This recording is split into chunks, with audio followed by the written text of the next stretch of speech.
warahmatullahi wabarakatuh.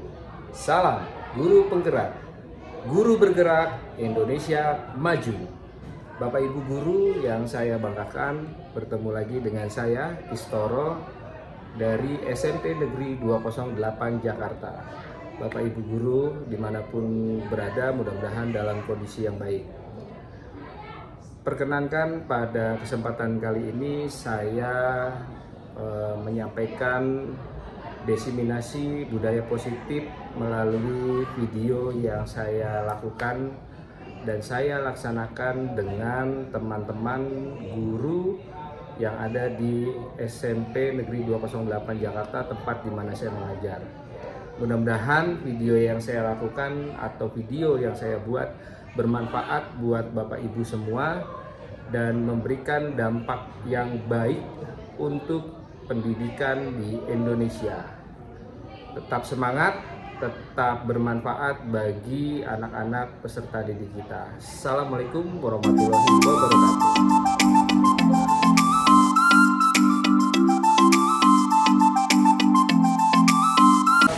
Selamat siang, selamat sejahtera bagi kita semua.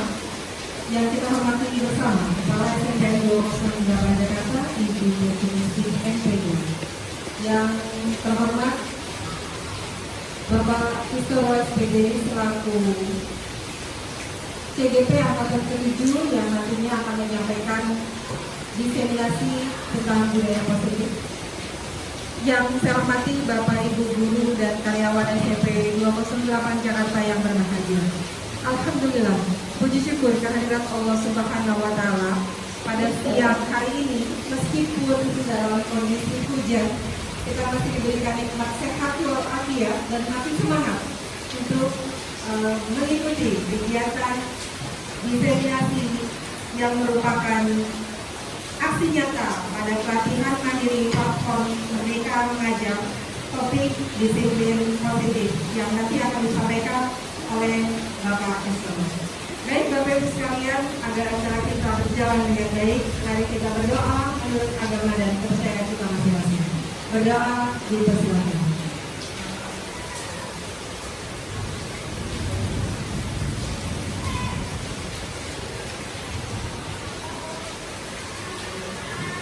Berdoa bersama. Bapak Ibu sekalian, izinkan saya membacakan susunan acara pada hari ini. Yang pertama adalah pembukaan, yang kedua adalah sambutan, yang ketiga adalah penyampaian diseminasi budaya positif, yang terakhir adalah penutup. Bapak Ibu sekalian, langsung saja kita dengarkan sambutan yang akan disampaikan oleh Kepala SMP 208 Jakarta kepada Ibu Definisi MPD. Disilakan. Terima kasih. Assalamualaikum warahmatullahi wabarakatuh. Selamat siang, salam sejahtera.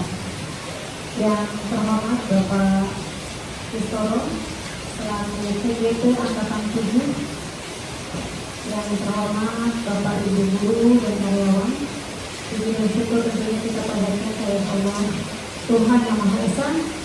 Kita bisa berkumpul di ruangan 83 dalam situasi yang membuat berkah barokah hujan, tapi dingin karena kita berkumpul dalam satu ruangan, jadi ruangan terasa hangat. Mudah-mudahan ini adalah awal dari diseminasi kita,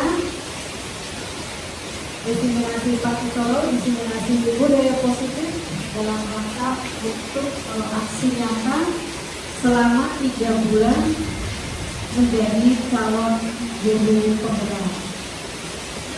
Alhamdulillah tentunya setelah menjalankan proses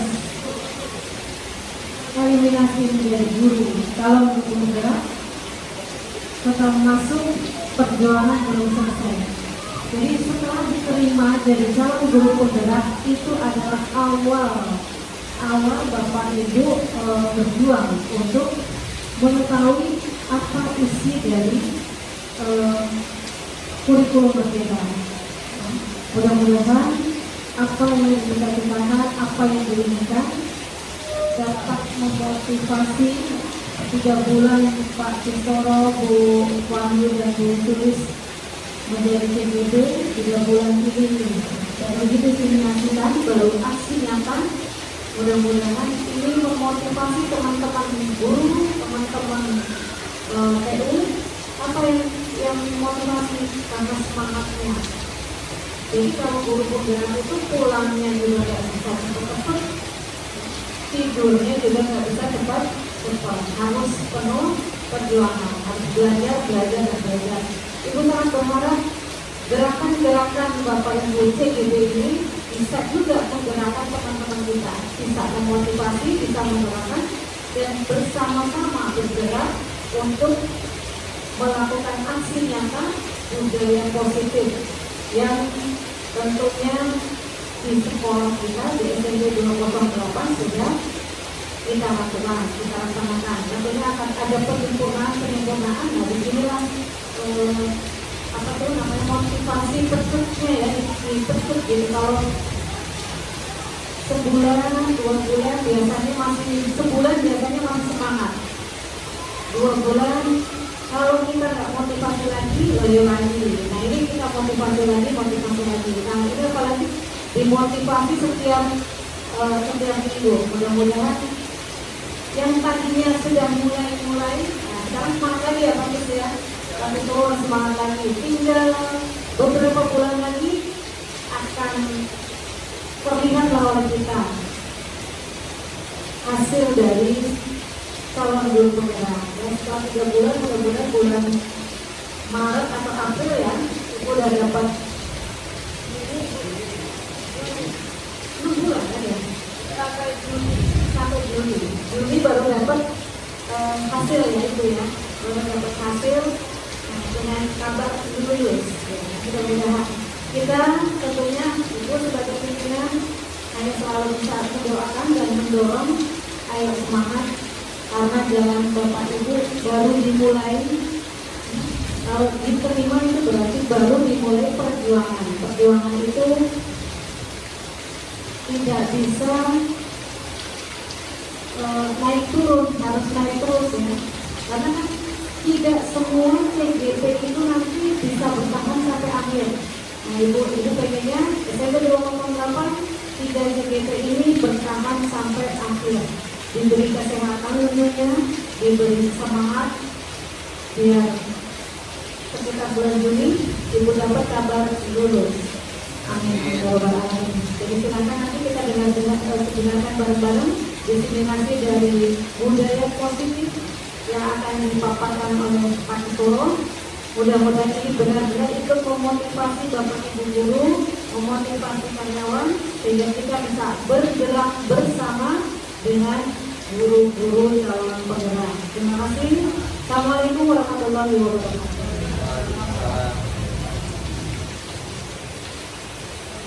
Terima kasih pada Ibu Guru atas penyampaian sambutannya dan sekaligus arahan juga motivasi kepada kita semua. Bapak Ibu, langsung saja kita akan menyimak bersama-sama diseminasi tentang budaya positif yang akan disampaikan oleh Bapak Cintoro SPG. Adanya disilakan.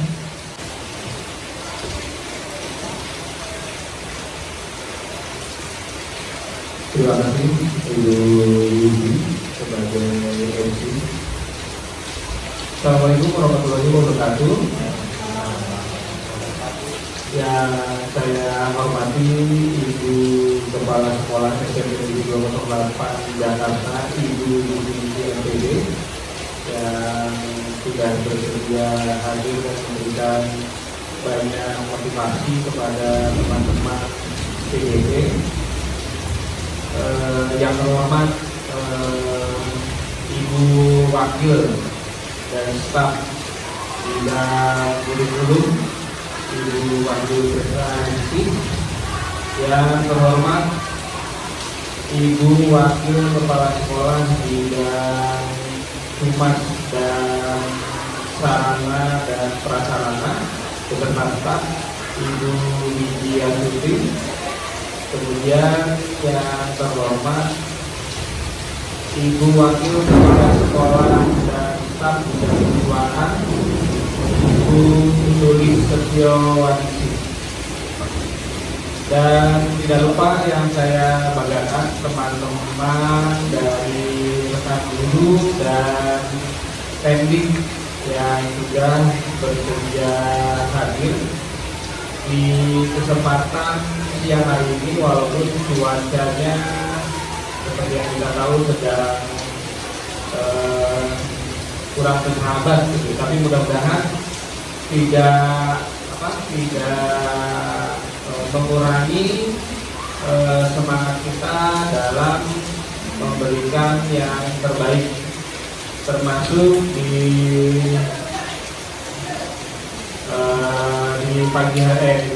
siang hari ini.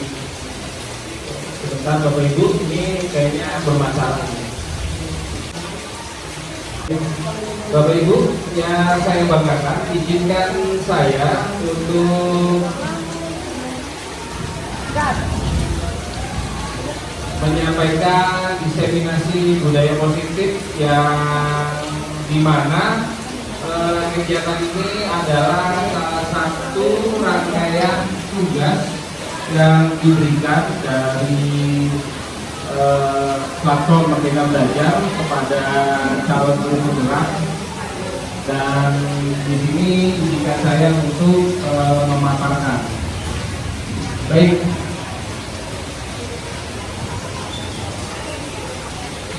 Ya, budaya positif dengan keyakinan kelas dan kesepakatan kelas ini adalah basic dari kegiatan atau dari harapan saya sebagai seorang guru, sehingga nanti dari yang terkecil yaitu keyakinan kelas dan kesepakatan kelas bisa semakin memperbesar menjadi keyakinan sekolah yang berhubungan dengan visi dan misi sekolah kita, yaitu cerdas, berkarakter, dan unggul. Nah, ini dimulai dari hal yang terkecil terlebih dahulu. Nah, mohon izin sebentar, ini ada terlihat ya kalau di sini kita. Berarti ini harus di close dulu kali ya, Pak.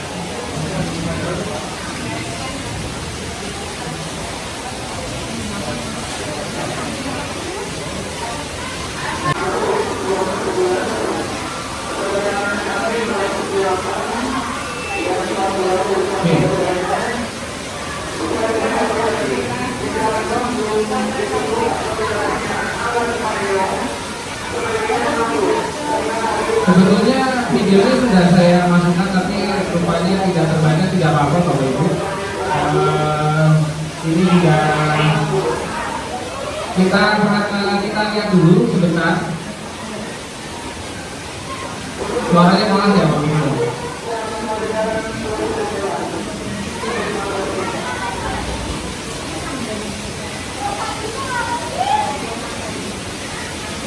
Ya, ini kita lihat di sini ada Bernard di ruang lucu. Kita perhatikan apa yang sedang dia lakukan.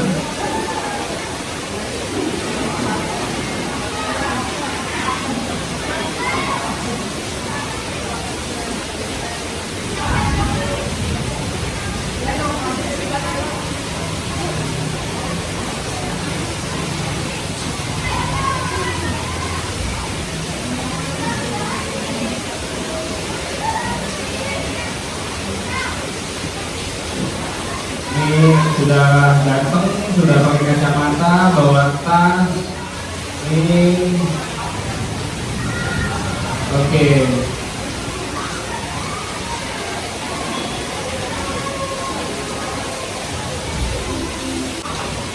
Oke, ini kita lihat.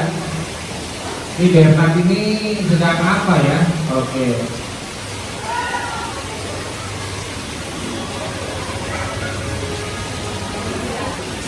Bapak Ibu, mungkin ada yang mau mengomentari dari video ini? Kira-kira Bernardnya sedang lihat apa ya? Ya, Bensulis. Melihat gambar, Melihat gambar melihat gambar. sebuah apa itu gunung atau apa tebing tinggi. Oke, sebuah tebing tinggi.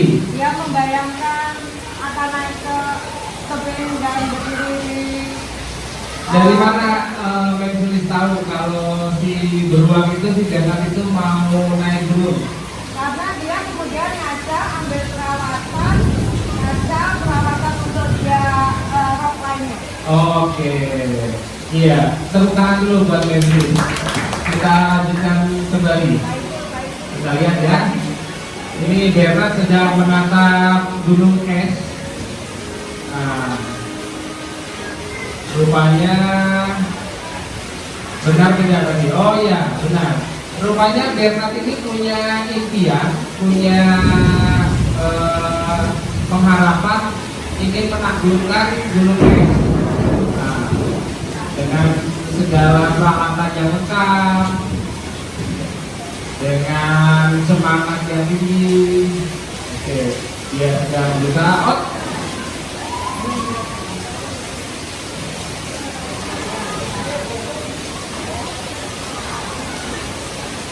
Di sini saya ingin tahu, kira-kira ada yang bisa menjelaskan nggak di penggambaran yang ini?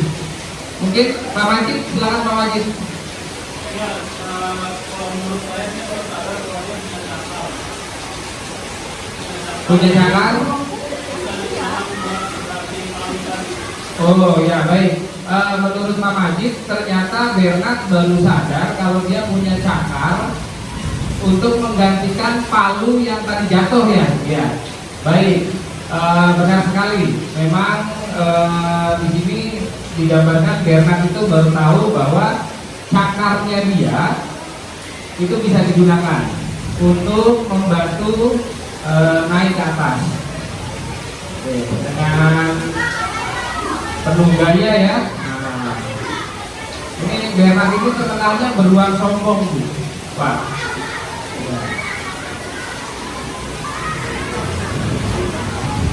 Ya. Dia berapa kali jatuh, masih terus berusaha menggapai impiannya. Nah, sudah sampai, rupanya tinggal sedikit lagi dan masih sempat bergaya juga ya. Nah, ternyata cakarnya bisa dipakai untuk membantu dia tidak jatuh.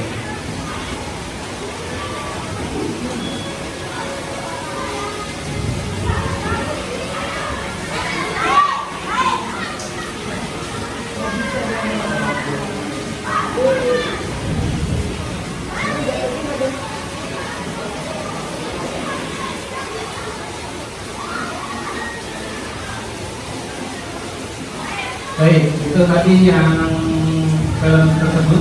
Mungkin saya bisa menjelaskan sedikit. Betul sekali tadi dari jawaban Mensuris, kira-kira Bernard itu sedang melihat apa? Bernard itu sedang melihat misinya dia.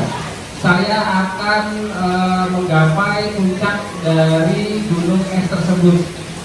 Selama perjalanan melakukan visi dan misi tersebut, sudah barang tentu Bernard banyak sekali mengalami rintangan, termasuk tadi ada beberapa kali jatuh, yang kemudian si Bernard itu menyadari potensi di dalam dirinya itu bisa digunakan untuk membantu dia mencapai tujuannya atau menyelesaikan misinya, sehingga dia berhasil mencapai puncak gunung es. Catatan terkecilnya adalah Bapak Ibu, ternyata karena berada sudah di atas, kita kadang lupa. Sehingga akhirnya membuat tujuan utama dari visi dan misi tersebut akhirnya kembali runtuh. Seperti tadi digambarkan, begitu sudah sampai di atas, Bernardnya terlalu sombong tuh ya, dia udah nyampe masih sempet-sempetan pull up gitu. Terus begitu mau jatuh dia menggunakan cakar kakinya, dan akhirnya justru hal-hal yang semacam itu malah meruntuhkan impiannya. Nah, sama juga dengan sekolah kita, dengan anak-anak didik kita, dengan diri kita, bahwa pertama kita memang harus punya visi agar tujuan dari titik akhir hidup yang kita jalani itu bisa tercapai. Tujuan akhir dari hidup itu apa sih? Nah, ini kita akan bahas di slide berikutnya. Oke, Bapak Ibu, dalam menghadapi dunia milenial atau abad ke-22, saya melihatnya bukan lagi ke abad 21, karena pada dasarnya kenapa saya bilang abad 22, Bapak Ibu, yang perlu kita pahami adalah kita menyiapkan siswa, menyiapkan peserta didik bukan untuk 3 tahun, 4 tahun yang akan datang, tapi untuk 15 sampai 30 tahun yang akan datang. Jadi bisa dibayangkan betapa besarnya peran kita sebagai pendidik untuk menyiapkan generasi bangsa di kehidupan yang akan datang. Nah, dalam menghadapi dunia milenial atau abad ke-22 sudah menjadi kewajiban untuk seorang guru maupun pendidik atau pengajar atau warga sekolah menggunakan banyak role model pembelajaran serta metode dalam menangani berbagai konflik yang muncul baik di lingkungan sekolah atau bahkan di dalam kelas itu sendiri di mana guru tersebut mengajar. Dengan berkembangnya digitalisasi informasi semakin memudahkan peserta didik untuk ikut serta menjadi manusia-manusia yang berpikir kritis terhadap tanda kutip manajemen sekolah dan pola pembelajaran yang diberikan oleh gurunya.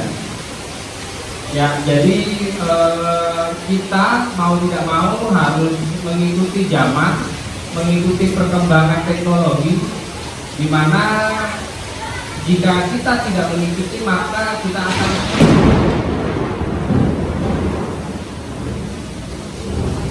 akan tertinggal jauh dengan anak-anak peserta didik kita. Mungkin pemahaman kita tentang teknologi, tentang informatika dan lain-lain itu mungkin tidak sebagus atau tidak sehebat anak-anak kita, Bapak Ibu. Dilanjutkan, Ki Hajar Dewantara memberikan pemikirannya tentang dasar-dasar pendidikan. Menurut Bapak Pendidikan kita, Ki Hajar Dewantara, pendidikan bertujuan untuk menuntut segala kodrat yang ada pada anak-anak agar mereka dapat mencapai keselamatan dan kebahagiaan yang setinggi-tingginya. Bapak Ibu, di sini sudah tertulis, sudah terlihat bahwa sebagai manusia mungkin akan muncul pertanyaan yang paling mendasar. Apa sih tujuan dari hidup kita? Dan mungkin anak-anak kalau peserta didik mungkin belum sampai ke sana, tapi kita sebagai orang tua mereka, sebagai pendidik, sebagai guru, pertanyaan yang mendasar itu adalah apa sih tujuan dari hidup? Tujuan dari hidup menurut Ki Hajar Dewantara, dan saya juga mengamini dan saya juga meyakini bahwa tujuannya yang paling tinggi itu adalah keselamatan dan kebahagiaan, karena tidak ada lagi yang selain itu. Keselamatan itu bagaimana kita bisa survive dalam menghadapi perkembangan dunia pada saat ini. Kemudian kebahagiaan itu universal. Kita bisa bahagia kalau bisa bekerja dengan layak. Kita bahagia kalau bisa menuntaskan pendidikan kita dengan baik. Itu salah satu tujuan. Jadi tujuan dasarnya ya memang bagaimana caranya manusia itu bisa selamat dan bahagia dalam menjalani kehidupannya. Nah, ini juga ada video dari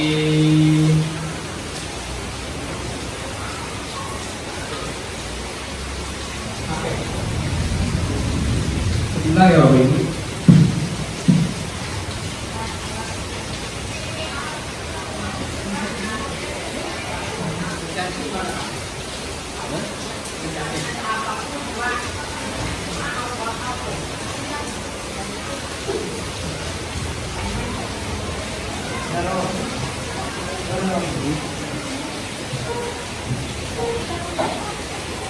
Ada.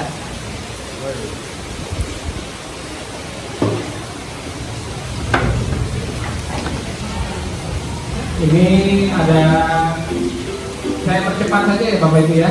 Ini karena yang di depan itu adalah sedikit cerita tentang Bapak Pendidikan kita, Ki Hajar Dewantara.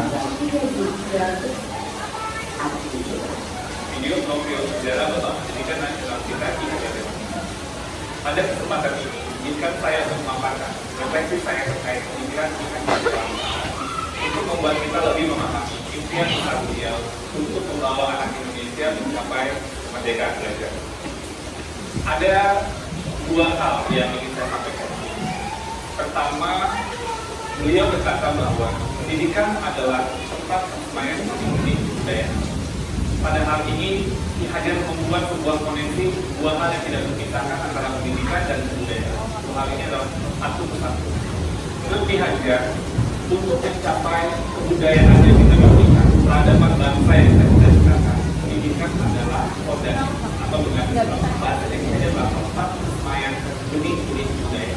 Dengan kata lain, pekerjaan yang kita lakukan di pendidikan bukan saja pekerjaan untuk anak bersekolah, kemudian hasilnya baik dan lain sebagainya, tapi adalah pekerjaan untuk menjemput kebudayaan yang kita cita-citakan. Dengan kata lain, ini adalah pekerjaan untuk membentuk peradaban.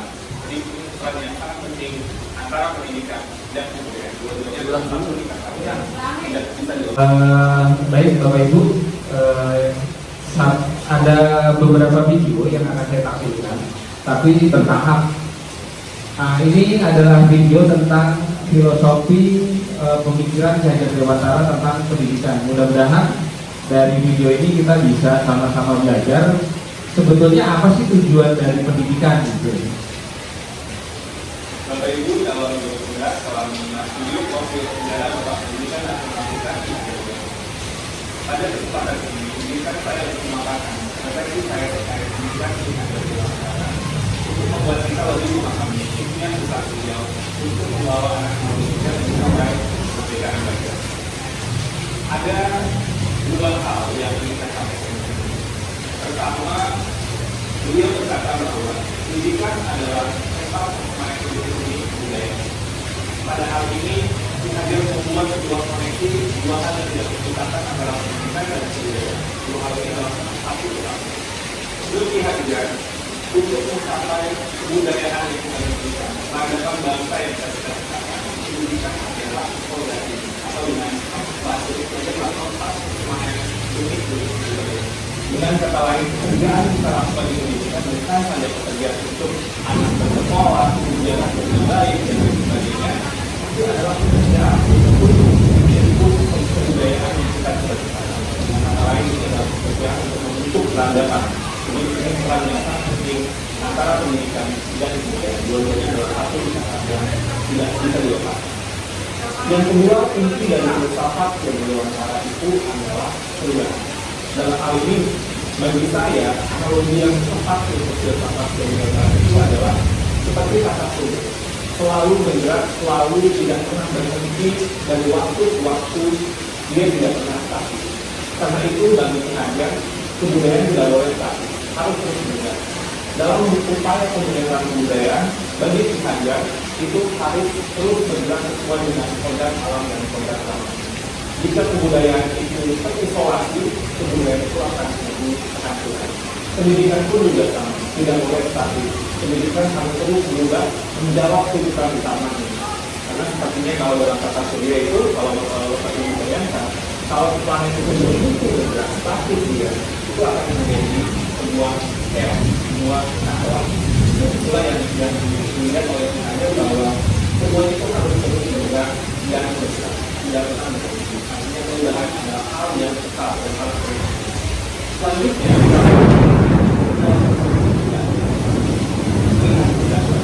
ada planet yang hidup, ada planet Venus, ada bumi, ada Mars, dan sebagainya.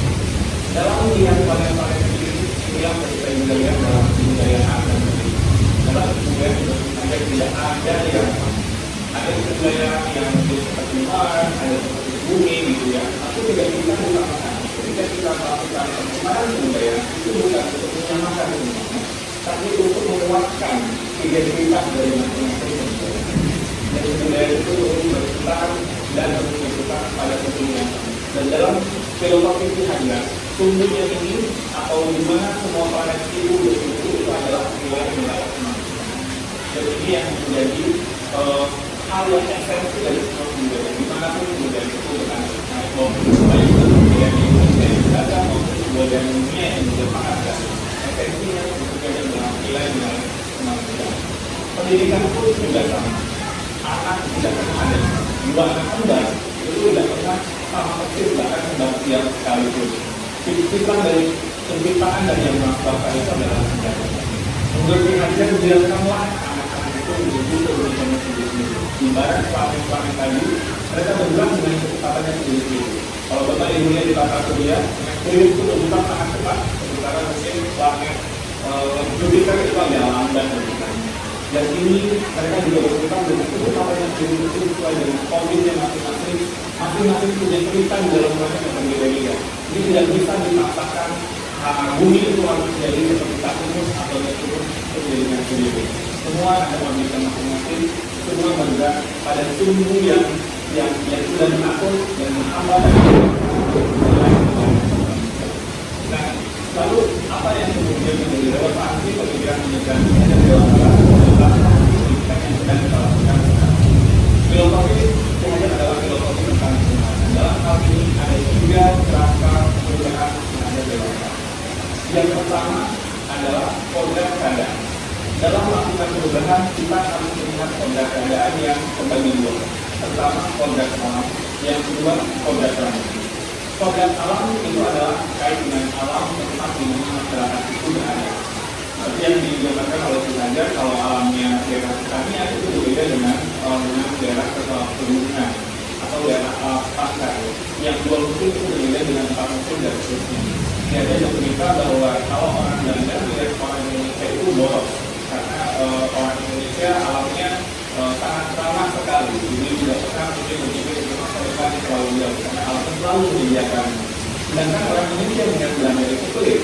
Tapi itu Belanda disebut oleh alamnya juga karena dia harus hidup empat musim, dia harus berhemat karena nanti bisa datang musim dingin, tidak bisa lagi disebut atau petani tidak bisa. Jadi ini kodrat alam yang membentuk sebuah kebudayaan kebiasaan sebelumnya. Nah, lalu juga ada kodrat zaman yang kedua dari kodrat keadaan. Kodrat zaman ini berarti bahwa walaupun alamnya sama, seperti daerah Bandung atau daerah Semarang dan lain sebagainya, itu tidak pernah sama dari waktu ke waktu. Jakarta tahun 1950 berbeda dengan Jakarta tahun 2020, Jakarta berbeda dengan Jakarta 2050 dan seterusnya. Masing-masing zaman itu memiliki tantangannya sendiri-sendiri. Pada saat ini tantangan kita adalah bagaimana menjawab revolusi industri 4.0 dan sebagainya. Percepatan revolusi teknologi ini sangat luar biasa. Ini merupakan tantangan yang pada zaman ini sedang kita hadapi. Lalu yang kedua adalah prinsip melakukan perubahan. Kalau tadi kodrat keadaan, yang kedua ini prinsip melakukan perubahan. Di sini ada yang namanya azas reform. Kontinuitas, konvergensi, dan konsentris. Dalam melakukan perubahan untuk kita harus melakukan sebuah dialog kritis dengan sejarah kita. Kita harus menjaga nilai utama dari masyarakat kita. Harus berakar pada identitas utama dari sebuah masyarakat. Jadi walaupun perubahan itu menjawab organ zaman, tapi nilai esensi budaya masyarakat itu harus tetap dipenuhi. Tapi jangan pada dialog kritis dengan tertulis juga. Jadi kontinuitas ini bisa terjaga. Yang kedua, harus konvergensi. Maksudnya apa? Perubahan-perubahan yang kita lakukan itu harus menuju pada suatu titik yang memperkuat nilai-nilai kemanusiaan. Jadi dalam konteks konvergensi ini, pendidikan itu harus memanusiakan dan memperkuat kemanusiaan. Yang ketiga, konsensus. Jadi walaupun menuju pada nilai-nilai yang sama, gitu, struktur yang sama, tapi kita tetap harus menghargai keragaman yang ada. Karena kalau konsensus itu ibarat kometa, dia berputar sesuai dengan umumnya, sesuai dengan konfliknya, tidak bisa dicampurkan. Karena itu pendidikan itu harus menghargai urusan, karena itu juga pendidikan itu harus memerdekakan. Biarkanlah masing-masing berputar pada pendidikan terkait ilmu konfliknya. Lebih katakan saja pendidik itu ibarat petani.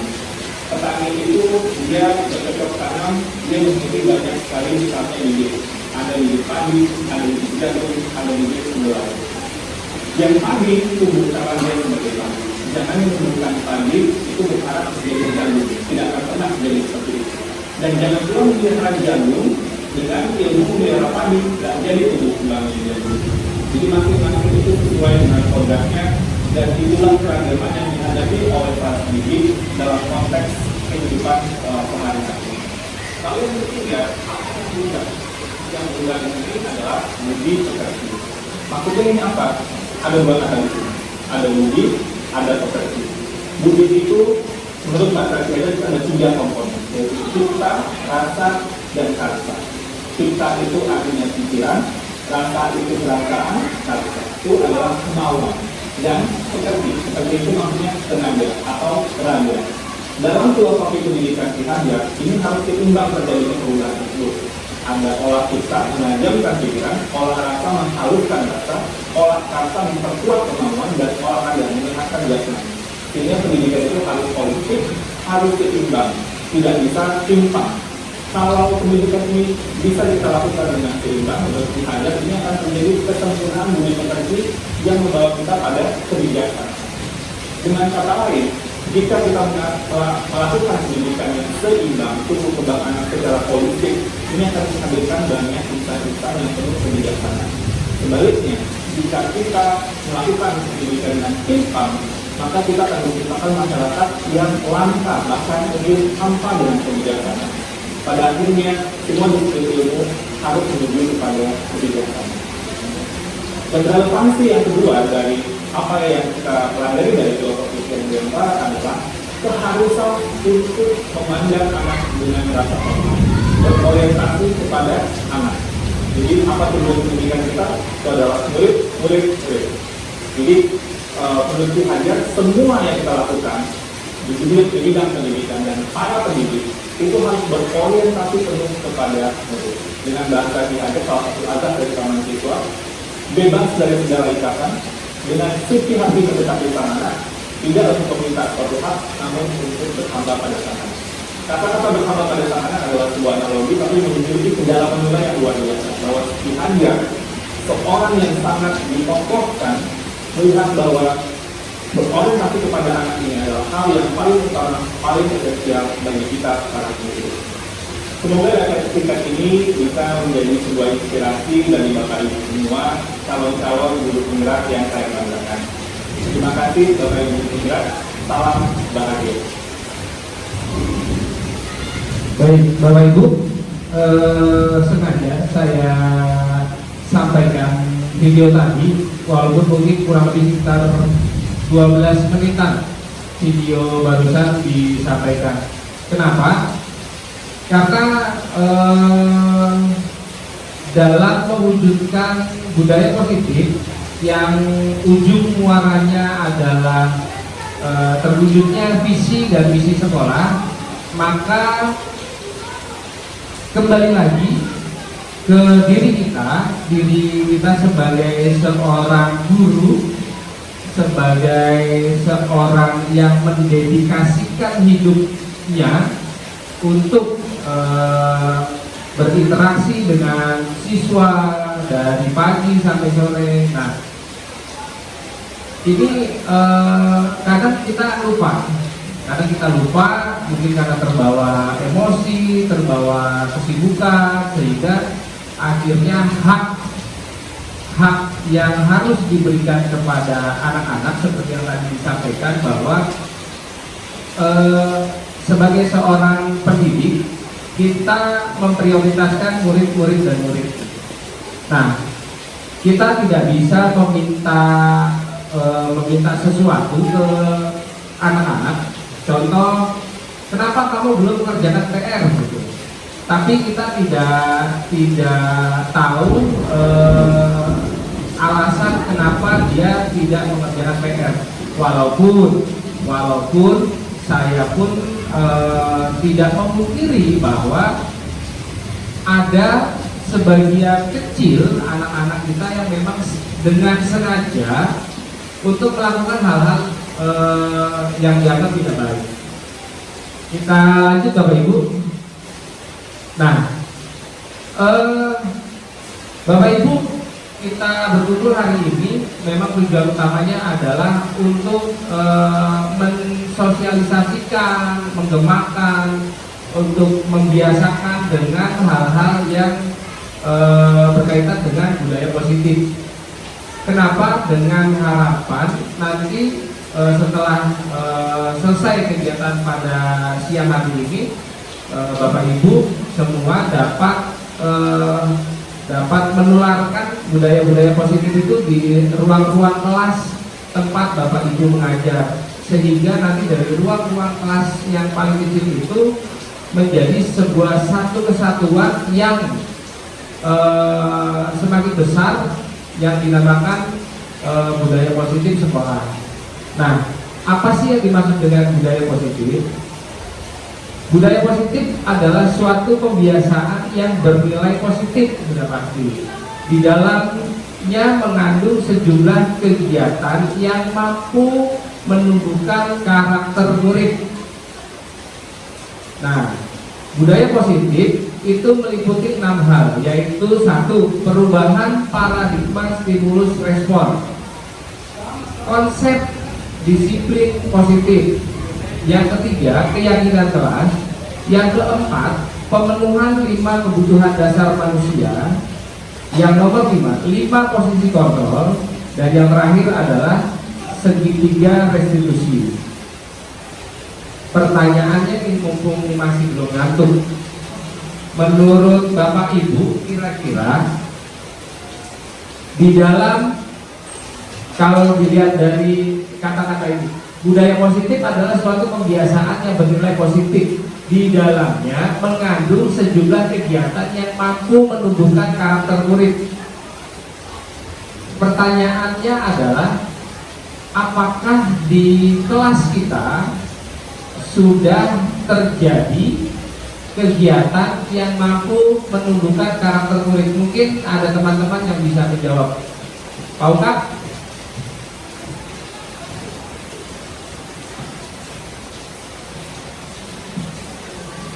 Terima kasih Pak Kistoro atas waktu dan kesempatan yang diberikan kepada kami.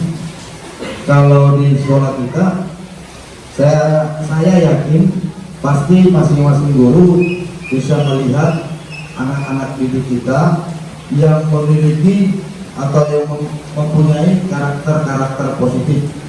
Hanya saja memang itu masih sebagian saja yang saya lihat. Artinya kalau dikatakan menumbuhkan karakter positif ini dari anak, contohnya dalam hal proses pembelajaran, anak ini tidak harus dipaksa untuk belajar. Artinya dia memiliki kemauannya sendiri, maka secara otomatis ya kita lebih mudah mengarahkannya, karena di dalam diri anak tersebut sudah ada niat. Nah, sekarang masalahnya bagaimana peran kita sebagai Bapak Ibu guru untuk membangun sifat karakter yang seperti ini gitu. Sehingga ini nanti akan meluas, dan yang kita harapkan yang memang seperti itu, supaya anak-anak kita khususnya dan anak-anak Indonesia umumnya, kita sebagai pendidik supaya inilah yang diharapkan dari anak-anak itu, sehingga terciptalah seperti yang diinginkan oleh seperti yang tadi menurut Ki Hajar Dewantoro tadi, ya, terus berkembang dan akhirnya kita mampu bersaing dengan negara-negara lain. Ini yang kita harapkan. Terima kasih, mungkin itu masukan dari saya. Terima kasih, Pak. Ya, ada yang mau nambahin? Ya, silakan, Bu Wahyu. Terima kasih, Pak Ungkap.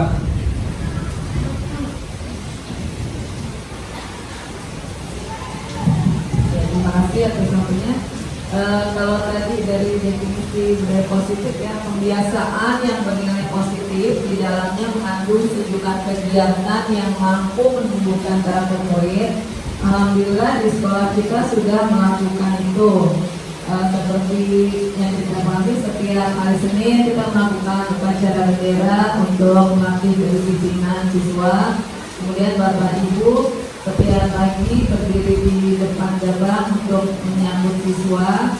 Kemudian ada kegiatan kepramukaan. Kemudian seperti hari Jumat ya, di Jumat itu ada kebiasaan keagamaan yang di dalamnya itu untuk menumbuhkan karakter murid seperti jujur, kemudian tadi disiplin. Kemudian ada pembiasaan setiap jam 11 ada alarm tanda anak-anak untuk peduli akan kebersihan. Itu dalam beberapa contoh kebiasaan yang manfaatnya adalah untuk meningkatkan budaya positif di sekolah kita.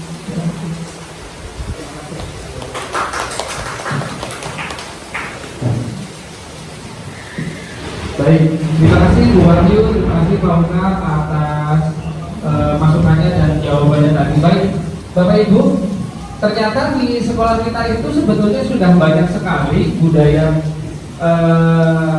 budaya positif yang di dalamnya sudah menumbuhkan karakter, kegiatan budaya positif yang sudah untuk menumbuhkan karakter. Sudah banyak sekali yang kita kerjakan. Hanya saja mungkin kadang ini tidak tersampaikan ke siswa gitu.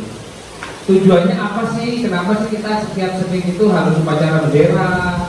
Kemudian setiap hari Rabu itu harus pembiasaan pramuka. Setiap jam 11 itu harus ada alarm untuk mengambil sampah gitu. Nah, tujuan dari kegiatan-kegiatan tersebut mungkin sebagian besar belum tersampaikan ke siswa. Nah, makanya dari kegiatan ini nanti diharapkan masing-masing Bapak Ibu guru bisa menyampaikan di dalam kelasnya masing-masing. Kita lanjut ya Bapak Ibu ya. Baik, ini tadi sudah budaya positif meliputi 6 hal. Ini yang pertama adalah paradigma stimulus respon. Ya, menurut Thomas Kuhn dalam bukunya The Structure of Scientific Revolution tahun 1962, pergeseran paradigma adalah perubahan asumsi dasar atau paradigma dalam sains. Menurutnya, paradigma adalah apa yang diyakini oleh anggota komunitas ilmiah. Dari buku The Essential Tension 1977. Nah, kalau kita melihat dari kata-katanya, paradigma adalah apa yang diyakini oleh anggota komunitas ilmiah. Ini juga merujuk ke dunia pendidikan Bapak Ibu. Jadi apa sih yang diyakini oleh kita sebagai guru, oleh kita sebagai murid, oleh kita sebagai orang kantin, oleh kita apa yang diyakini oleh kita sebagai staf dari tata usaha. Nah, ini adalah sebuah paradigma. Apa yang kita yakini di dalam lingkungan sekolah kita. Kita lanjut. Nah, stimulus response teori adalah proses belajar merupakan suatu tanggapan dari seseorang terhadap suatu rangsangan yang dihadapinya. rangsangan tersebut diulang-ulang sampai mendapatkan tanggapan yang sama dan benar secara terus-menerus, yang akhirnya akan muncul suatu kebiasaan dan perilaku tertentu. Bapak Ibu bersyukur sekali bahwa kita di sekolah ini sudah banyak sekali kegiatan-kegiatan yang bertujuan untuk menumbuhkan karakter yang tadi disampaikan oleh Bu Wahyu, juga yang disampaikan sama Pak Ustaz. Hanya saja karena mungkin sebagian besar dari tujuan-tujuan tersebut tidak tersampaikan langsung kepada siswa, sehingga seolah-olah menjadi sebuah kegiatan yang biasa-biasa saja. Padahal kalau kita melihat dari sini, jika dilakukan secara terus-menerus berulang, nanti siswa itu akan, oh iya, ternyata tujuan dari alarm jam 11 pagi itu untuk mengambil sampah. Nah, harus membuang sampah ke tempatnya. Baik, kita lanjut ya Bapak Ibu ya.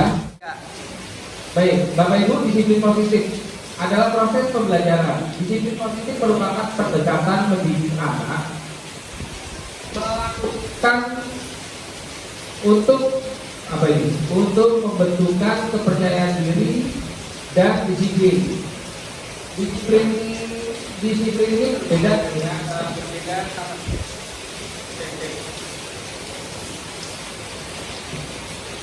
baik, disiplin ini berbeda sama sekali dengan hukuman, meskipun disiplin sering diterapkan dengan menggunakan teknik hukuman. Nah, sebentar ya Bapak Ibu, ini juga ada sedikit video, mudah-mudahan tidak panjang. Perjalanan kedua dari bentuk tidak selalu pendidikan. Apakah Anda ini anak yang punya kepatuhan atau punya kesadaran?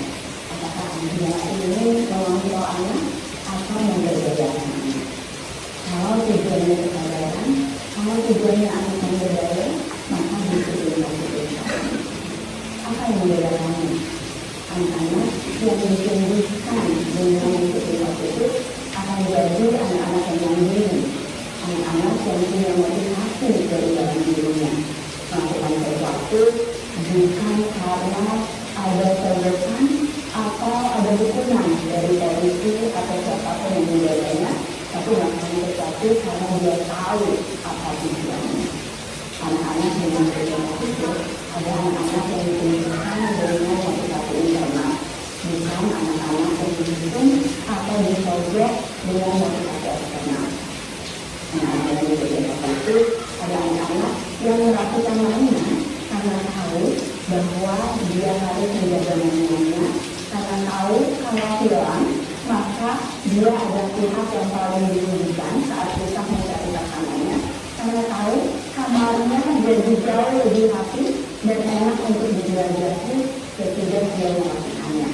Bukan anak-anak yang melakukan namanya karena dapat janji untuk dikasih hadiah oleh orang tuanya. Bukan anak-anak yang melakukan namanya karena ingin dapat pujian dari neneknya atau orang-orang yang ditunjuk di rumahnya. Kualitas tentang psikologi, tentang pendidikan, tentang mendidik individu yang sukses dalam hidupnya sudah membedakan bahwa motivasi dari dalam diri, motivasi internal adalah motivasi yang akan efektif dalam jangka panjang.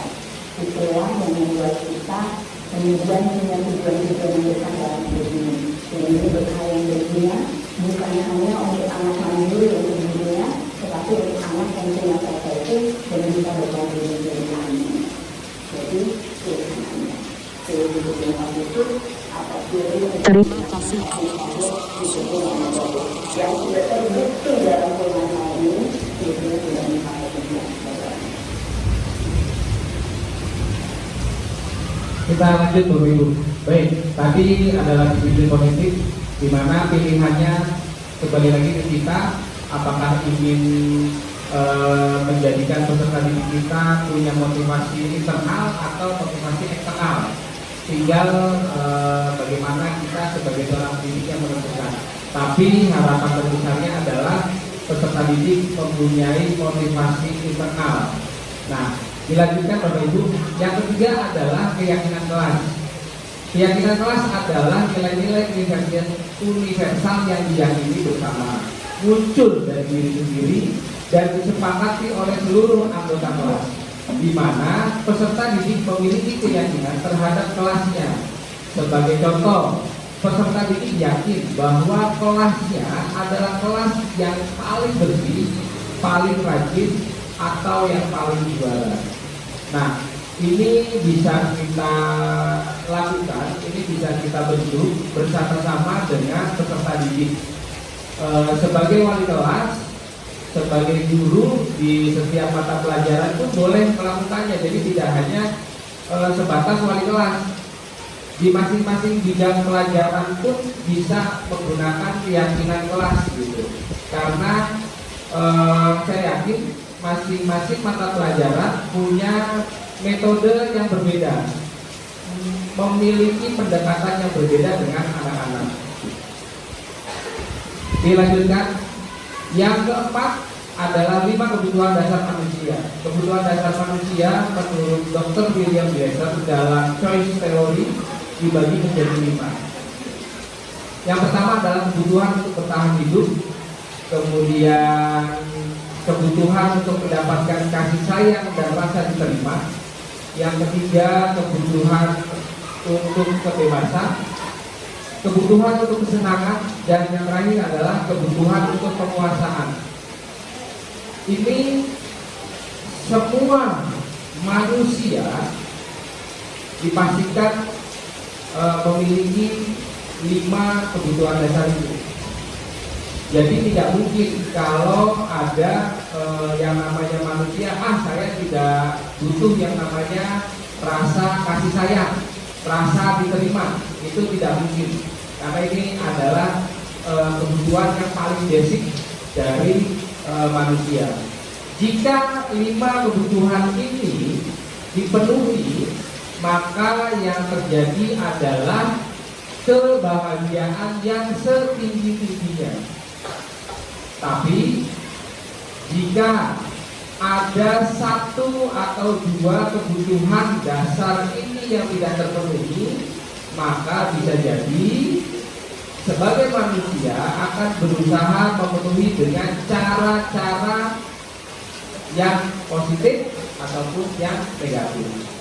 Dan kebetulan karena kita berada di lingkungan pendidik, di lingkungan pendidik ada Pak, anak-anak kita yang ingin memenuhi rasa kebutuhan dasar ini dengan hal-hal yang tidak baik. Saya bilangnya bukan negatif ya, karena kalau negatif itu kesannya lebih tinggi. Dengan hal-hal yang tidak baik, mereka ingin memenuhi kebutuhannya untuk kebebasan atau bersenang-senang.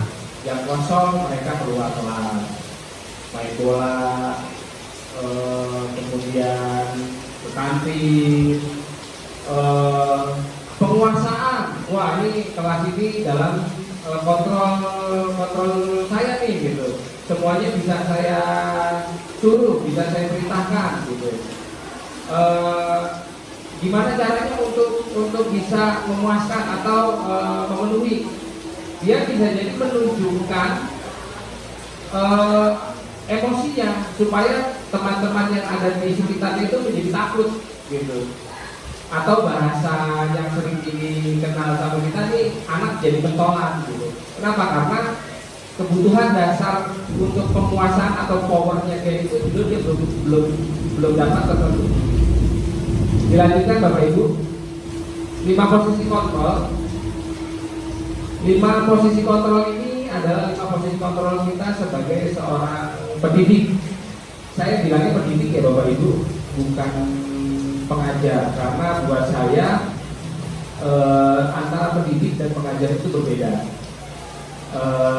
Kalau pendidik itu makna katanya lebih dalam, lebih luas, lebih jauh daripada dengan kata-kata pengajar. 5 posisi kontrol. Berdasarkan pada teori kontrol Dr. William Glasser, Glasser berkesimpulan ada 5 posisi kontrol yang diterapkan seorang guru, orang tua, ataupun atasan dalam melakukan kontrol. Kelima posisi kontrol tersebut adalah sebagai penghukum, pembuat rasa bersalah, sebagai teman, sebagai pemantau, dan manajer. Nanti di akhir ada beberapa pertanyaan, tidak banyak, yang mudah-mudahan nanti bisa dijawab sama Bapak Ibu semua. Yang keenam, ini adalah segitiga restitusi. Segitiga restitusi ini kita gunakan, Bapak Ibu, kita gunakan untuk menyelesaikan sebuah konflik yang terjadi baik di lingkungan kelas atau yang lebih luas di lingkungan sekolah. Ya, jadi jika ada anak-anak yang melakukan tindakan tidak baik atau dengan kata lain melanggar tata tertib, melanggar peraturan, ini kita bisa menggunakan yang namanya segitiga restitusi. Yang pertama adalah menstabilkan identitas, kemudian validasi tindakan yang salah, kemudian yang terakhir adalah menanyakan keyakinan kelas. Nah, sebelum kita menjalankan segitiga restitusi ini, berharapnya dari kegiatan pada siang hari ini nanti Bapak Ibu bisa membuat yang namanya keyakinan kelas di kelasnya masing-masing. Seperti yang tadi saya sampaikan, boleh mengatasnamakan mata pelajaran atau mengatasnamakan wali kelas, sehingga tujuan-tujuan dari visi-misi sekolah nanti bisa tercapai dari hal-hal yang kecil yang terjadi di dalam kelas. Nah, Bapak Ibu, ini adalah bagian yang saya pribadi sudah lakukan dalam kegiatan membuat keyakinan kelas. Apa yang sudah saya lakukan ini adalah beberapa artefak atau foto gambar yang dimana anak-anak ini secara sadar, secara langsung membuat kesepakatan bersama. Nah, anak-anak itu ada juga yang bertanya, Bapak Ibu, Pak, kalau kesepakatannya cuma untuk kita saja, Pak, boleh nggak gurunya diikut sertakan gitu? Nggak apa-apa, selama kesepakatan itu disetujui oleh Bapak Ibu guru berserta anak-anak, nggak apa-apa. Boleh, termasuk kemarin saya mendapat kesepakatan itu. Nah, ini pertama keyakinan kelas dulu. Nah, ini sudah dari hasil yang ini ya Bapak Ibu ya. Dari hasil yang ini disimpulkan bahwa kita yakin bahwa kelas kita adalah kelas yang paling bersih, kelas yang paling ramah, kelas yang paling toleransi, kelas yang anti pembulian. Nah, kesepakatan kelasnya, nah ini hasil dari anak-anak Bapak Ibu. Jadi kita tidak mengarahkan, tidak, oh kamu nulisnya harus ini gitu. Mereka langsung menulis sendiri di kertas yang tadi berwarna-warni. Satu, membuang sampah pada tempatnya. Kemudian nomor 2, menghargai antar teman dan warga sekolah. Yang ketiga, tidak terlambat masuk. Yang keempat, guru tidak bermain HP pada saat mengajar. Nah, ini kan bentuk kesepakatan ya Bapak Ibu ya. Kemudian tidak ribut pada saat belajar atau tidak berisik. Yang keenam, tidak membuli fisik ataupun verbal. Sebetulnya banyak Bapak Ibu, kalau diperhatikan dari sini tuh banyak. Ada yang menulis guru tidak boleh terlambat masuk kelas gitu. Guru tidak boleh meninggalkan kelas pada saat mengajar, terkecuali dalam keadaan tertentu. Itu ada Bapak Ibu yang menulis. Itu menandakan bahwa sebetulnya anak-anak kita itu sudah ini kan kelas 7, sudah bisa berpikir secara kritis gitu. Mungkin tanpa kita sadari, tanpa kita ketahui, kadang tunggu sebentar ya nak, kita mungkin memang karena ada perlu dengan pimpinan atau ambil minum, akhirnya tertinggal. Ya ini karena ini adalah kesepakatan kelas, kita pun sebagai pendidik harus ikut kontribusi atau harus ikut melakukan juga gitu. Nah ini ada yang kemarin, maaf sebentar. Ini adalah yang kemarin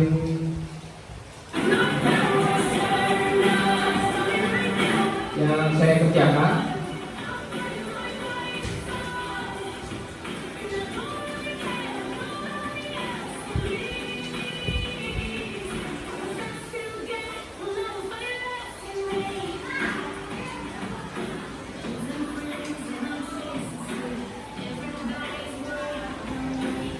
Ini adalah kegiatan saat anak-anak sudah gak usah lama-lama, nanti viral saya.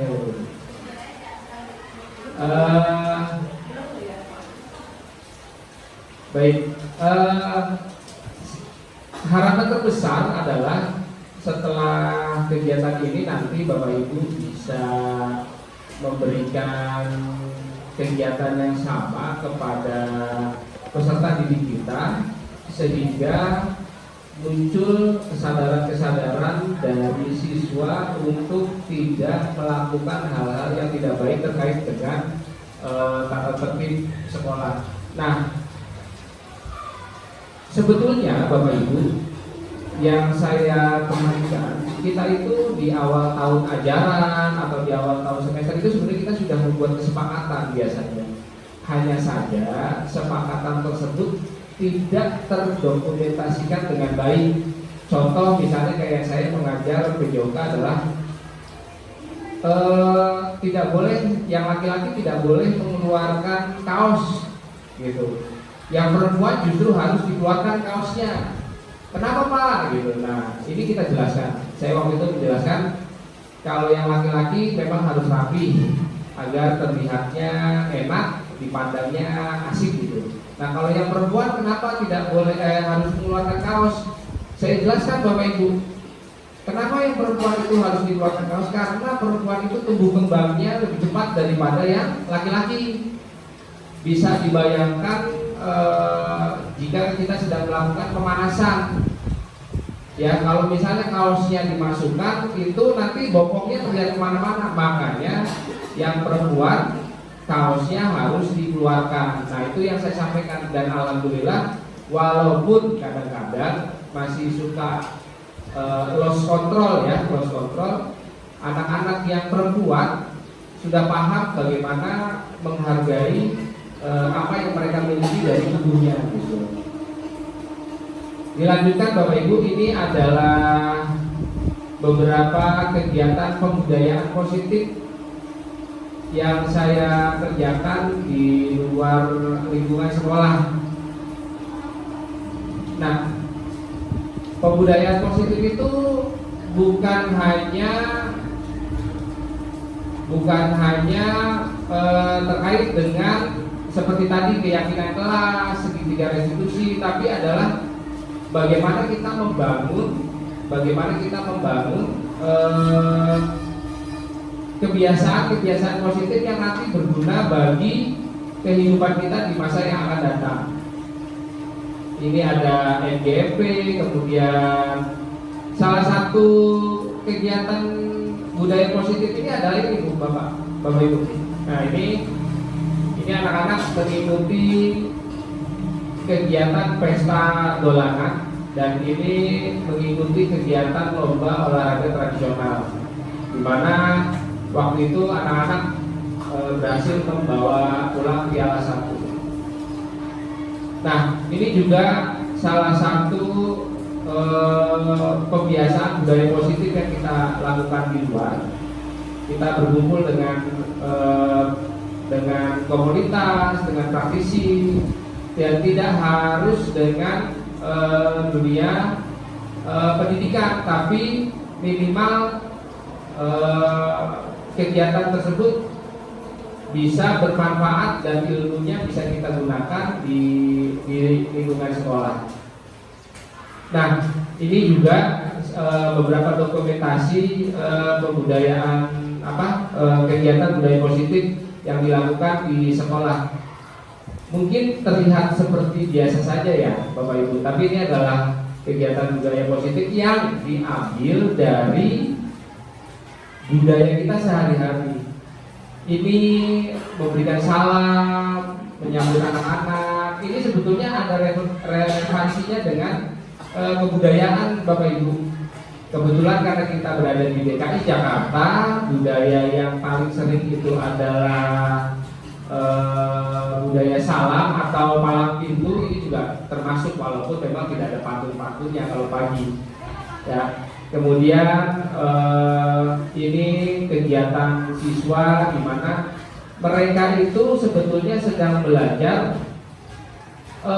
menghargai bumi yang mereka tepati dengan cara menanam kembali, walaupun mungkin efeknya tidak terlalu besar untuk saat ini ya Bapak Ibu, karena seperti yang tadi saya sampaikan di awal adalah kita menyiapkan anak-anak itu tidak untuk 1 tahun 2 tahun yang sekarang, tapi 15 sampai 30 tahun yang akan datang.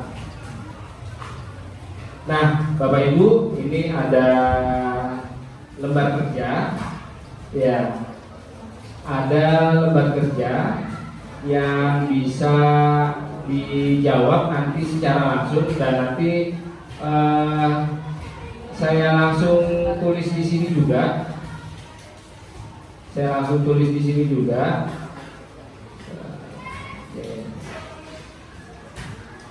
Jawaban dari Bapak Ibu. Nah, kita tambah slide baru saja ya.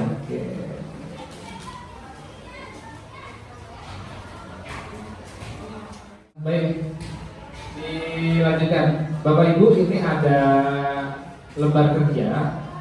Bukan lembar kerja sih sebetulnya ya, tapi ini adalah diskusi saja, karena ini adalah permasalahan yang biasanya muncul dalam sehari-hari di lingkungan sekolah. Mungkin nanti bisa dibantu dijawab.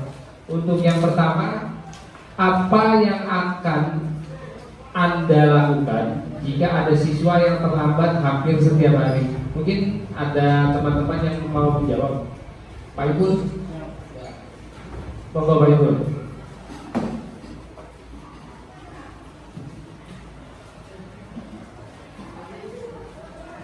Baik, terima kasih Pak Kris. Izin menjawab. Apabila ada peserta didik kita yang terlambat, itu yang pertama kita menanyakan dulu kenapa dia sampai terlambat. Setelah itu kita mengingatkan lagi, menanyakan dan mengingatkan kenapa kamu terlambat, dan mengingatkan untuk besok-besok atau ketika pada saat dia kesiangan, berarti dia harus mengkondisikan dia itu harus bangun lebih pagi. Apabila rumahnya jauh pun, dia berarti harus mengukur jaraknya gitu.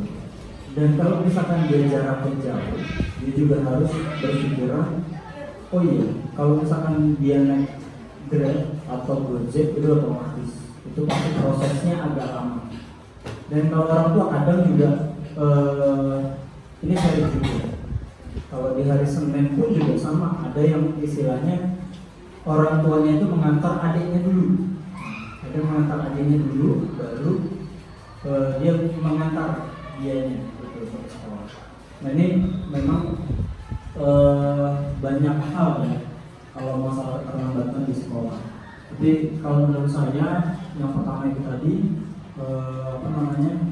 kita untuk menanyakan dulu kenapa terlambatannya. Yang kedua, kita mengingatkan kembali gitu, agar untuk besoknya jangan sampai terlambat. Dan kalau untuk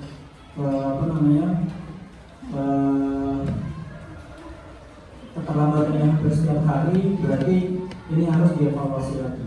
Dan kemungkinan bisa jadi orang tuanya harus dikonfirmasi juga.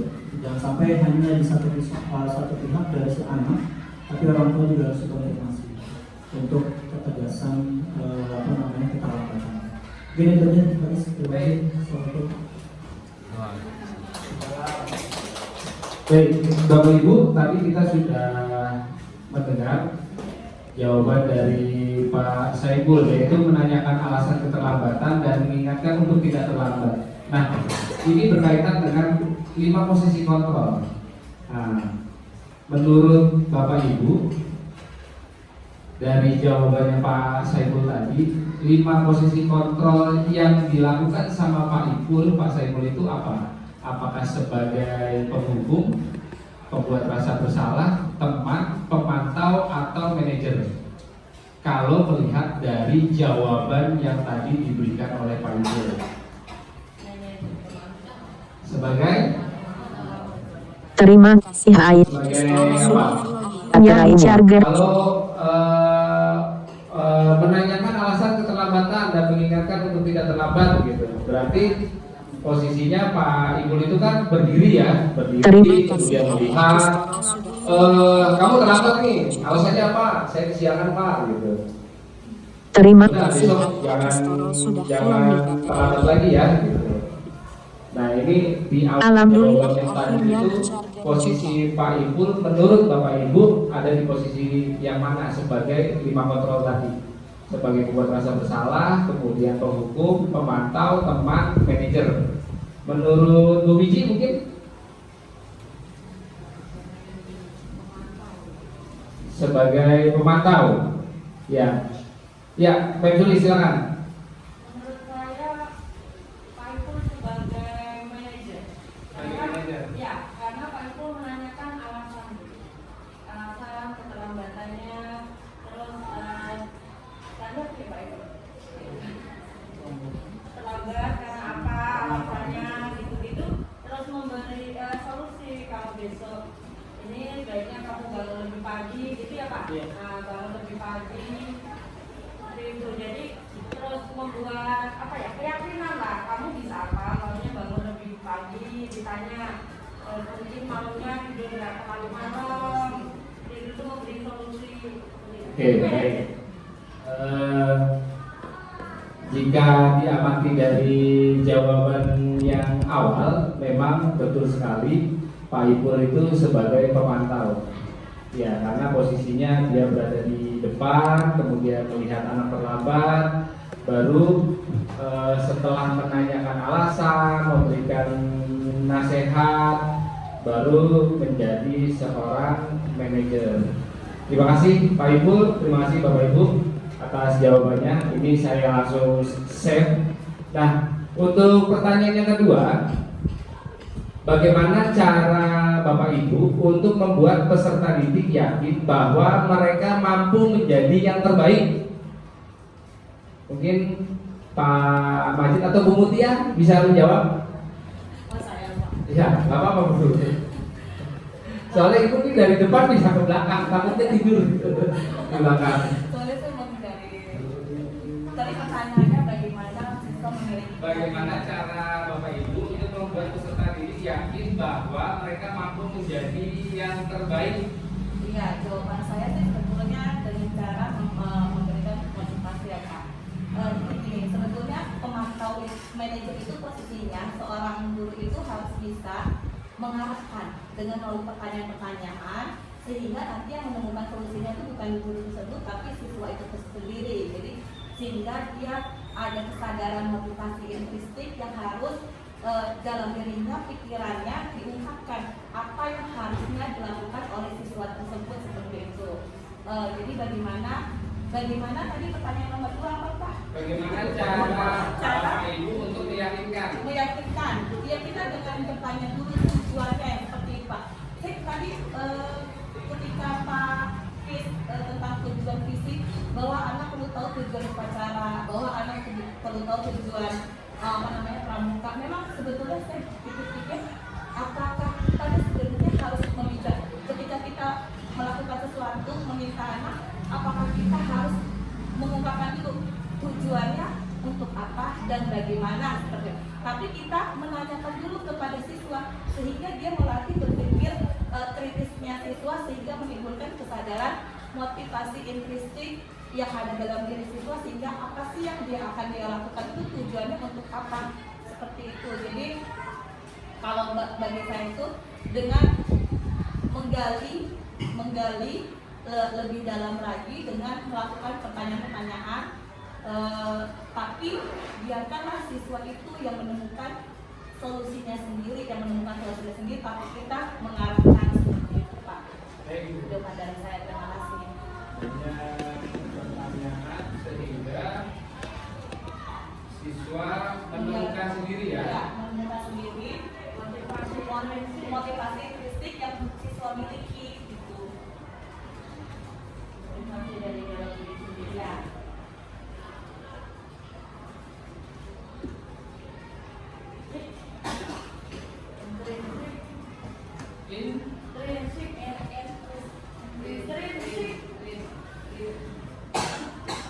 Intrinsik. Saya nggak tahu ya Pak, jawaban saya betul atau salah. Di sini tidak ada yang betul dan salah Bapak Ibu, karena kita sama-sama belajar untuk kembali lagi adalah mewujudkan visi dan misi sekolah dengan membuat keyakinan-keyakinan ke kelas yang kecil gitu. Dilanjut ya Bapak Ibu. Oke.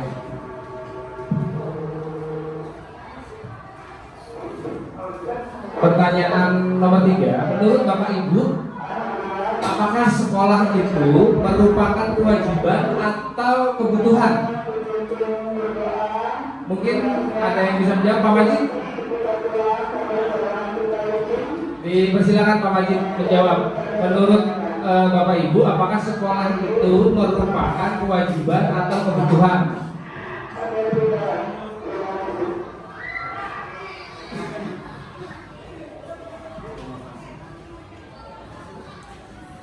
Terima kasih Pak. Menurut saya sekolah itu adalah sebuah kebutuhan. Bagaikan seorang manusia yang membutuhkan makan, maka dia harus berusaha untuk mencari makanan tersebut dengan cara bekerja, kemudian dengan cara yang lainnya. Lain halnya jika pendidikan ya Pak tadi. Sekolah itu dijadikan sebagai kewajiban seperti yang dituntut oleh pemerintah bahwa seseorang itu harus wajib belajar 6 tahun begitu. Maka dia menanamkan pada dirinya bahwa sekolah itu wajib dan hanya untuk prioritas saja, persyaratan saja, dan tidak dijadikan kebutuhan seperti halnya makanan yang kita membutuhkan makanan setiap harinya seperti itu. Jadi kalau menurut saya, jadi sekolah itu adalah kebutuhan. Terima kasih Pak Majid atas jawabannya. Menurut Pak Majid, sekolah adalah sebuah kebutuhan. Ada yang mau menambahkan Bapak Ibu? Boleh, Bu Wahyu silakan.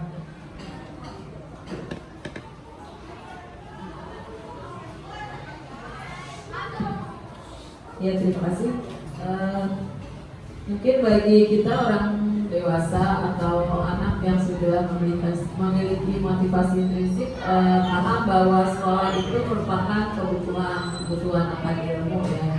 Tapi bagi peserta didik kita atau siswa-siswi itu yang masih belum dewasa dan mereka belum tahu benar atau salahnya, ya selama ini masih melakukan berpendapat bahwa sekolah itu kewajiban, sehingga ketika mereka merasa tidak nyaman atau tidak butuh, pasti akan keluar dari kewajiban itu, misalnya dengan bolos ya, kemudian mesti dipaksa oleh orang tuanya untuk bangun, kemudian kalau misalkan alfa atau tidak ada keterangan dipanggil oleh guru. Jadi bisa jadi kebutuhan bagi yang sudah paham atau masih dianggap sebagai kewajiban bagi anak-anak yang belum memiliki motivasi dari dirinya sendiri. Ya, itu menurut pendapat saya seperti itu.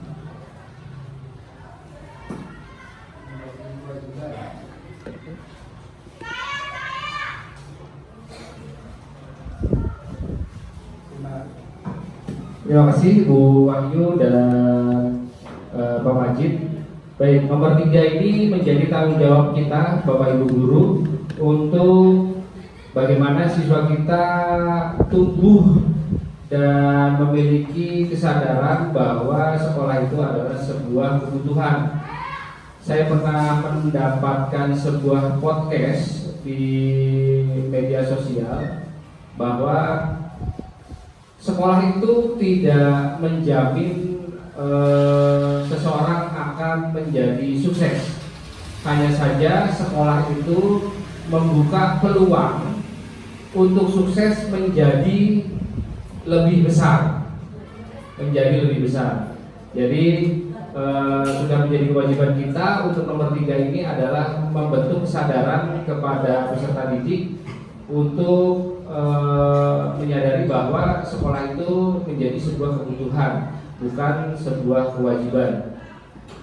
Dilanjut nomor 4, Bapak Ibu, di kasus nomor 4 ini biasanya akan banyak konflik yang melibatkan orang tua, karena di beberapa kasus yang terjadi ada sampai anaknya dipindahkan dari sekolah tersebut gitu, karena dianggapnya sekolah tidak memiliki aksi atau peran dalam mengatasi kasus pembulian. Nah, nomor 4, dalam menangani kasus pembulian, posisi kontrol apa yang Bapak Ibu ambil sebagai guru tentunya? Ya, silakan Mem Sulis.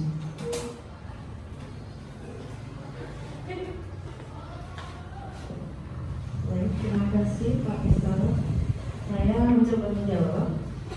Dalam kasus pembulian ini berarti ada kebutuhan dari anak yang tidak terpenuhi. Mungkin kebutuhan penguasaan. Tadi ada 5 kebutuhan itu, salah satunya penguasaan. Nah, kalau terjadi kasus pembulian, maka kita sebagai guru kita menggunakan kontrol manager. Kontrol manager itu yang paling ideal. Jadi kita panggil anak dua-duanya, kita tanyain contohnya pembulinya. Kita tanyain, kamu tahu apa yang kamu lakukan itu benar atau salah? Kita tanya, terus dia menjawab mungkin, oh yang saya lakukan salah. Beri alasannya kenapa kamu melakukan itu, jadi kita gali seperti itu. Kita identitas siswanya, kita tanya dulu, segitiga restitusi ya Pak. Kita tanya dulu kenapa melakukan ini, beri alasannya, kemudian kita bilang ya semua orang pernah melakukan salah, tidak kamu sendiri, seperti itu. Jadi anak itu tidak merasa down sebagai pembuli, tidak merasa down bahwa tidak merasa saya disalahkan, saya gini gitu. Nah kemudian setelah itu baru kita tanya, umpamanya si korban, umpamanya dia dibully, bajunya sampai sobek atau baju ditarik sobek, kira-kira apa yang bisa kamu lakukan? Adanya si B sebagai korban, bajunya sobek, kira-kira apa yang bisa kamu lakukan? Mungkin dia, baik Bu, saya akan benerin bajunya, saya jahit atau apa. Jadi kita tanya keyakinan apa yang bisa dia lakukan untuk memperbaiki kesalahan itu. Itu saja mungkin Pak. Terima kasih.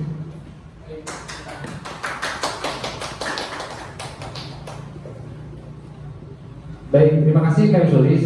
Bapak Ibu, kita tahu bahwa dalam kasus pembulian ini menjadi salah satu momok yang sedikit menakutkan sebetulnya bagi institusi pendidikan.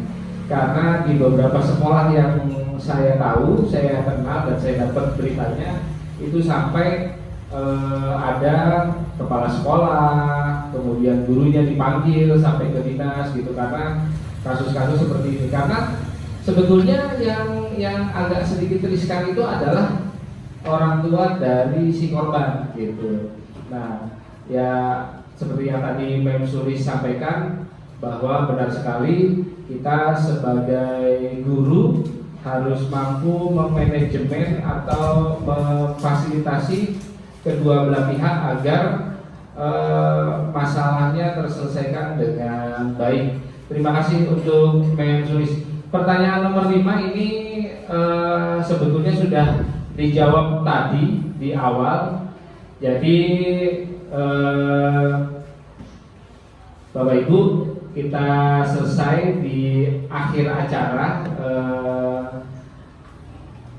Dari pemaparan yang saya lakukan di siang hari ini sampai menjelang sore, mudah-mudahan apa yang kita kerjakan hari ini bermanfaat bagi diri kita sendiri tentunya, tapi yang lebih umum adalah semoga apa yang kita lakukan pada hari ini mampu membawa perubahan SMP Negeri 208 ke arah yang lebih baik lagi, sehingga grade atau nilai kita nanti jadi semakin bagus di lingkungan Dinas Pendidikan DKI Jakarta.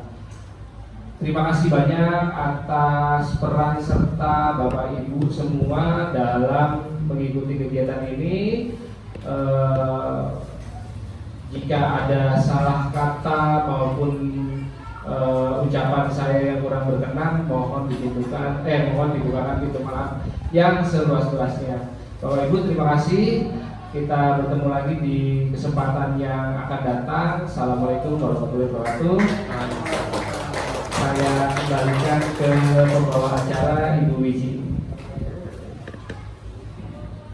Terima kasih Pak Kisoro atas diseminasinya yang luar biasa. Kita kasih aplaus dulu buat Pak Kisoro. Bapak Ibu sekalian, harapannya ke depan kita bisa melakukan perubahan seperti yang disampaikan oleh Pak Kisoro terkait dengan budaya positif. Semoga kita bisa menerapkannya dalam pembelajaran di kelas. Dengan berakhirnya penyampaian diseminasi ini, maka berakhir pula kegiatan kita pada hari ini. Mari sama-sama kita membaca Alhamdulillahirrahmanirrahim. Dari saya kurang lebihnya mohon maaf. Wassalamualaikum warahmatullahi wabarakatuh.